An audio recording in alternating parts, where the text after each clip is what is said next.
టట్టడాయ్ అమ్మ దగ్గర నుంచి పార్సల్ వచ్చింది. ఈ పార్సల్లో ఏమున్నాయో చూపిస్తా. ఇది ఎందుకు ఇంత స్పెషల్గా చూపిస్తున్నా అనేది కూడా లాస్ట్లో చెప్తాను చూడుర్రి. ఫస్ట్ దీంట్లో ఏమున్నాయి అనేది చూద్దాము. ఫస్ట్ అయితే కొన్ని పచ్చిమిర్చి, ఇదైతే ఇడ్లీ రవ్వ, ఇంట్లో ప్రిపేర్ చేసిన ఇడ్లీ రవ్వ, తానే స్వయంగా ఇసురవుతుల ఇసిరిందనమాట.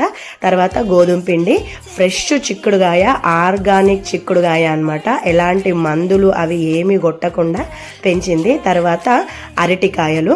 సో ఈ అరటికాయలతో ఏం చేయాలా అనేది కూడా మీరే కామెంట్ సెక్షన్లో అయితే చెప్పుర్రి. ఫ్రెష్ వంకాయలు అనమాట, చూడంగానే మస్త్ అనిపించినాయి. ఇవన్నీ కూడా ఎలాంటి కెమికల్ ఫర్టిలైజర్స్ లేకుండా ఆర్గానిక్గా పండించినాయి అన్నట్టు. మందులు లేని పచ్చిమిరపకాయలు చూడుర్రి ఎంత ఫ్రెష్గా ఉన్నాయో. ఇవి ఎందుకు స్పెషల్గా చూపిస్తున్నా తెలుసా? ఇవి ఊరు నుంచి వచ్చినాయి కాదు, ఇక్కడే పట్నంలో పండించినాయి అన్నట్టు. కొత్తింటి దగ్గర పక్కపొంటి ఓపెన్ ఫ్లాట్ ఉంటే దాంట్లో కూరగాయలు వేసిందని ఇంతకుముందు చూపించినాను కదా, ఇగో ఆ కూరగాయలే ఇవన్నీ కూడా. నా వాటా నాకైతే వచ్చేసినాయి అన్నట్టు.